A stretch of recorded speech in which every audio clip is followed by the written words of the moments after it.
A very good evening from the KTN News Center. Thank you for joining us this 21st day of June 2017, exactly 47 days to the 8th of August when Kenyans go to the polls to elect their next set of leaders. You're just in time for your most qualified newscast in town, KTN Prime. I'm Ben Kittil. I'm Sophia Wanuna. Thank you so much for joining us. It is tonight after this bulletin that Yvonne Okwara-Matola will be bringing you Meet the President. And tonight, you meet the presidential candidate, Cyrus Jirongo. You definitely want to stay with us for that right after this bulletin.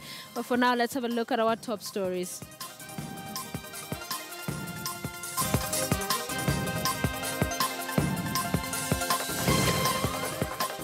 Hatuwezi kukubali kama NASA kuingia kwenye shimo kama tunaona kuna shimo. Tutaenda mahakamani. Leaving no stone unturned. Raila Odinga says NASA heading to court over ballot printing tender.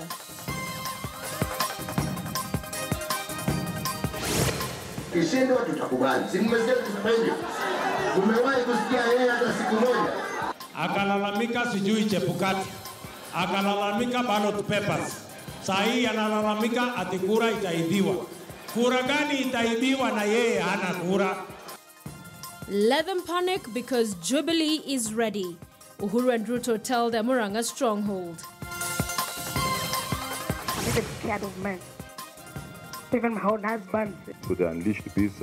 Fortunately, I think the prayers were working. The peace did not bite anyone. The dirty side of the campaigns. 14 politicians appear before IBC team over violence.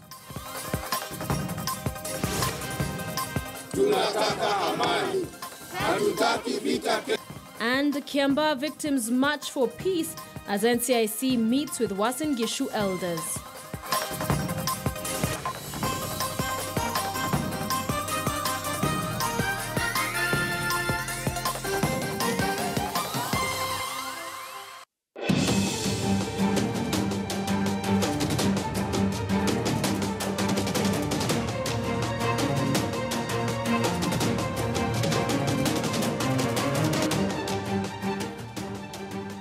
Our sign language interpreter tonight is Maresha Owiti. A political note is where we begin. And NASA presidential candidate Raila Odinga now claims that the ongoing standard gauge railway project has since been converted into a personal affair rather than a government project. He was speaking at a NASA rally in Naivasha's Camera grounds. And Raila questioned why the SGR route was changed from the original plan. Here's Victor Gala with more details on that.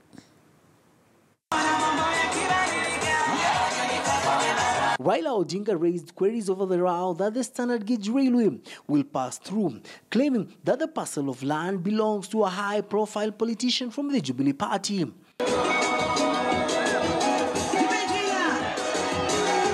The former Prime Minister noted that the original SGR route was from Mombasa to Nairobi and then direct to Kisumu. Raila questioned the rationale to construct the dry port in Naivasha, noting that the lakeside town did not have even an airport. Hapa Naivasha haileti watisaidie watu wa Naivasha. Naleta kwa shamba ya watu binafsi. Unajua hiyo shamba? Unajua hiyo shamba? Hiyo shamba ya Uhuru. Sindio? Ndio sababu hiyo SGR analetwa hapa. Hiyo SGR ilikuwa itoke Mombasa, ingie Nairobi, iende Kisumu, iende Kampala mpaka Kigali na Bujumbura. Wanaleta hapa Naivasha. Inatakikana pale ambayo hiyo naenda inakuwa iko port, yani bandari, iko international airport, alafu iko na ardhi. Hapa Naivasha hakuna international airport, hakuna bandari. Analeta tu kufaidisha yeye mwenyewe. Wapi kelele ya chungwa? Wapi kelele? Raila, who was speaking at Camera grounds in Naivasha, revisited the issue of compensation for the internally displaced persons who were affected by the post-election violence in 2008 that left over 50 people dead in Naivasha. He says that all the victims of the post-election violence had been compensated, but those from Naivasha had been ignored. Hapa Naivasha kuna integrated IDPs 5,000 ambayo bado hawajapata chochote. Wengine walipewa 10,000 peke yake, lakini wengine walikuwa napewa 400,000. Tena wanapewa ardhi. Je, hiyo ni ungwana? Hiyo ni ungwana? Hiyo kama sio ubaguzi, sijui ubaguzi ni nini. Mwaka jana wanajubilee walitangaza ati mambo ya IDPs imekwisha. Ati file ya IDP wamefunga kwa sababu wamemaliza kutoa ridhaa kwa kila mtu. Sasa juzi Kenya ilishangaa kuona kama Uhuru naenda Kisii, anasema anajua bado kuna IDPs hapo Kisii, anapeana pesa. Unajua wakati Uhuru na Ruto wanasema ati sisi ama Raila alikuwa kwa serikali hakufanya chochote, sijui kwa nini Uhuru anasahau yeye alikuwa waziri wa fedha kwa serikali ya Kibaki.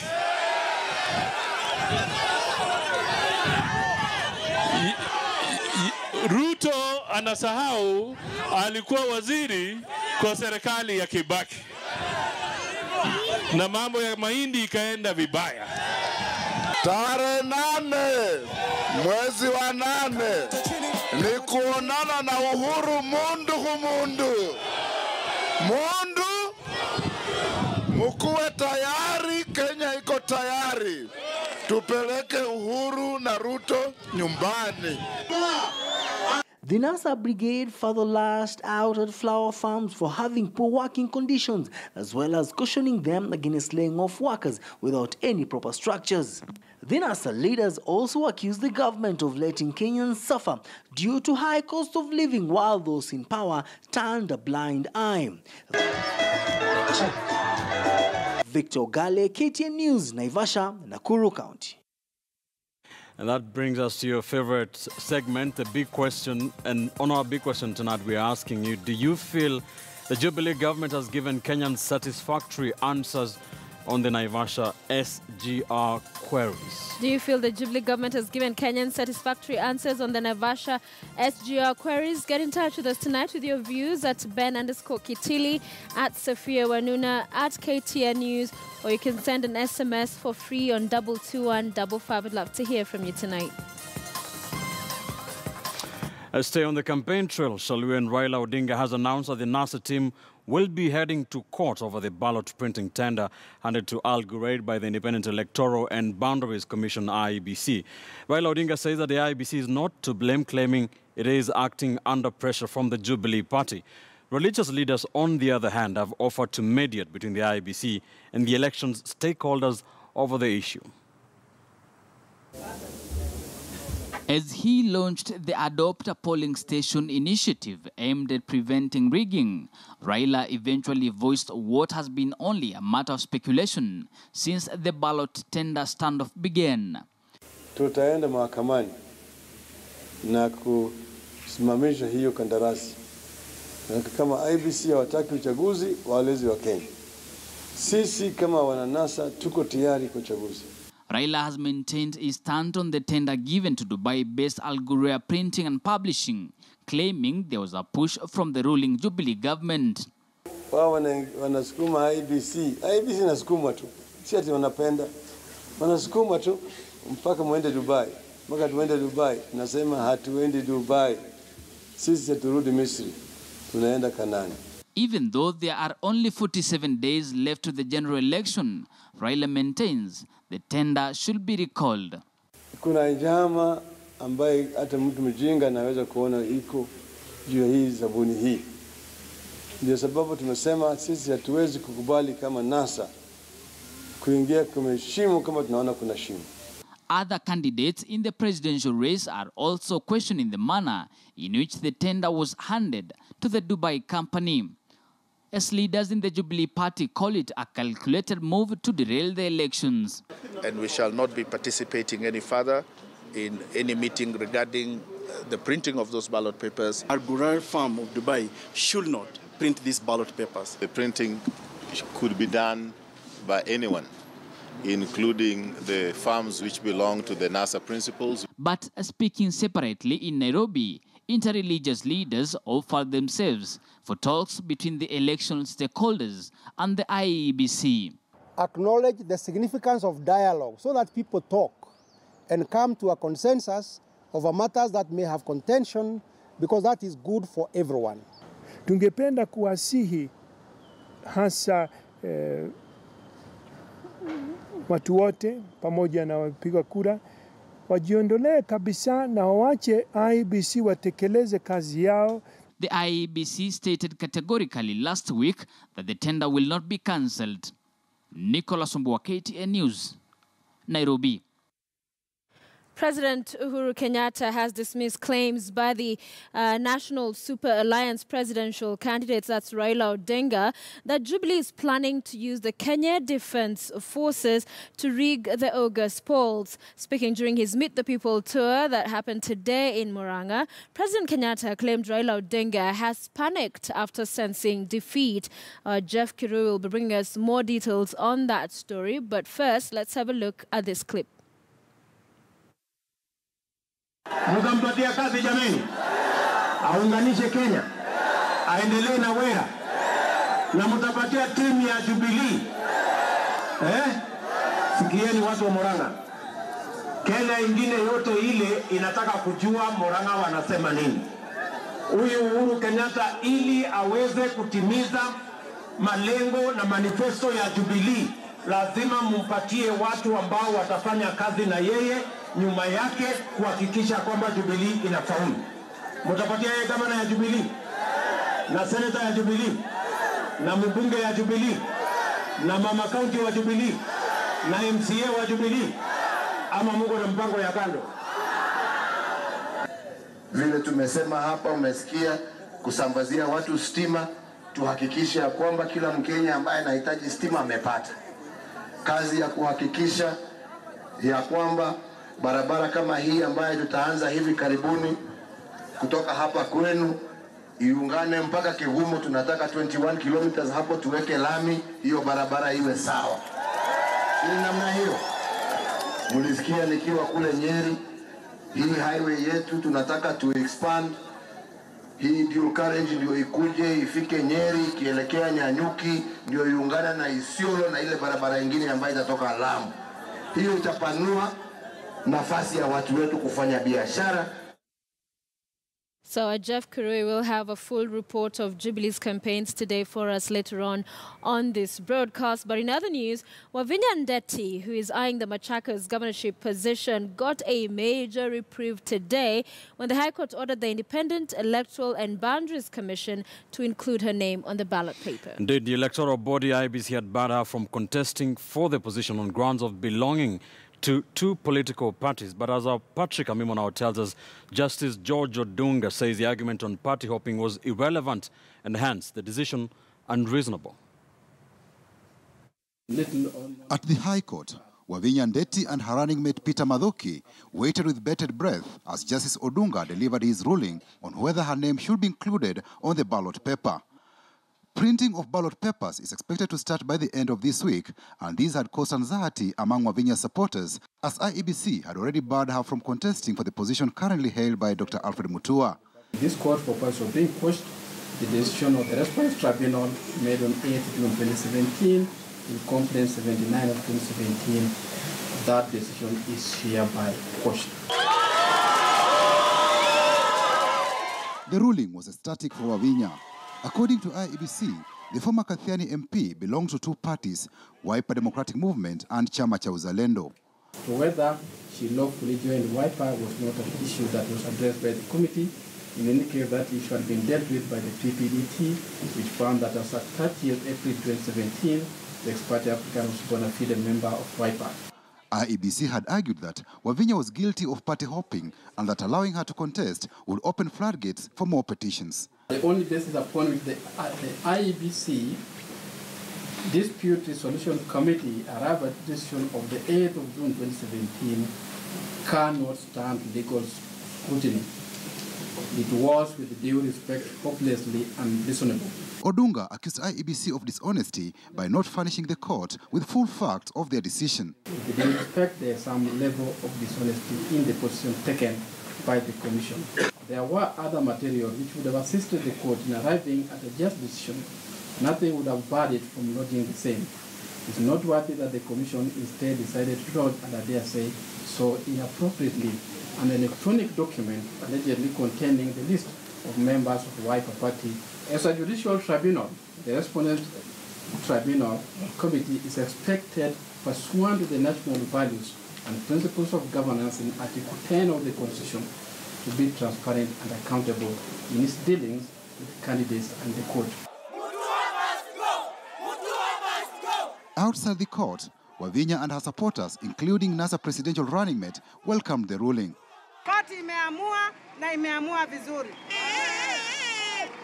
Nataka kuambia you have done justice for the people of Machakos County and women of this country as a whole. Tuende kwa elections, and you're asking IBC to allow our elections to be free and fair. Tuikae ngumu kabisa, tusonge mbele, tufagie. Now we know ni kina nani anatumiwa. And I am serious. IBC, you will be worse because hata ile ya Hassan hakuingilia nomination process. Hapa registrar political parties Mama Lucy Ndungu anaandika wazi asema Wavinya is a member of Wiper. Ile tribunal ambayo ilikuwa na saa nyingine anasema rudieni uchaguzi, yenyewe kameka ruling kusema Wavinya is a proper member of Wiper Democratic Movement. IBC na waulizeni tena, what is your interest in this? The petition to lock Wavinya out of the race was filed by Peter Chalo, a member of the Machakos County Assembly, and supported by Machakos Senator Johnston Modhama. The ruling sets an interesting political duel in Machakos County, and the country will be watching keenly to see who between Dr. Alfred Mutua and Wavinya Ndeti will take the mantle come August 8th. Patrick Amimo, KTN News, Nairobi. All right, we want to remind you of a big question this evening here on KTN Prime. We're asking, do you feel the Jubilee government has given Kenyans satisfactory answers on the Naivasha SGR queries? Indeed, what do you think? Kevo Anko very quickly says, I am a Naivasha resident, but we have not heard any speech from the government, from the head of states. And Solo Amboku says on Twitter, no, SGR, Naivasha dry port are major haste and rip-offs designed for personal rent-seeking. All right, then there's Bernard. Rono is saying from Iten, home of champions, yes, Kenyans believe and respect Jubilee government kwa kusema na kutenda. Yatich Zeph on Twitter says, many questions remain unanswered on the entire SGR project, costing and contract management. Naivasha dry port issue remains unresolved. All right, then there's Jay Moore. Honestly, that is not an issue that we should be focusing on now. I just want the next president to take over already. Stio Mboga says on Twitter, no, we still have people crying out loud, but no one listens. All right, and we have Njoroge. What is Tanzania building? I thought they don't have enough money to build anything. A lot of feedback on this edifice. Galore says, moving a port from Mombasa to the residents' people is wrong. Next, let them move Lake Victoria. Indeed, keep those texts and tweets coming. Shall be continue to sample them during this live newscast. Let's stay with politics, and Bungoma Governor Ken Lusaka now claims that his competitor Wycliffe Wangamati supporters unleashed a swarm of bees on his convoy in an incident that resulted to chaos that ended up claiming the life of one woman. Meanwhile, a Kibwezi East Member of Parliament, Jessica Mbalu, was talked of her lack of trust in men, including her own husband, after her competitor Philip Kaloki's supporters allegedly attempted to rape her. These are some of the issues narrated to the IBC's Code of Conduct Enforcement Committee meeting chaired by Wafula Chebukati when 14 candidates appeared before it to answer to charges of electoral misconduct. Ken Lusaka informed the IBC's Code of Conduct Enforcement Committee that on the 2nd of June, after he was cleared by IBC to defend his seat on a Jubilee ticket, Wycliffe Wangamati's supporters disrupted his convoy by unleashing a swarm of bees. And people came out of the vehicles to try and at least protect me, so that we proceed. So as we moved a few steps, some other group appeared with bees, which had been put in a paper, and I was on top of my vehicle. So they unleashed bees, and fortunately, I think the prayers were working. The bees did not bite anyone. Those claims were, however, dismissed by Wangamati, who is seeking to unseat Lusaka on a Ford Kenya ticket. Wangamati, who was to hold a rally at Bungoma's bus station, about a kilometer from Poster Ground, where Lusaka was to hold his, said it was the governor's supporters who began attacking his convoy. The reason we're here is because Ken Magalusaka followed us and they started beating our supporters, and it can be proved here.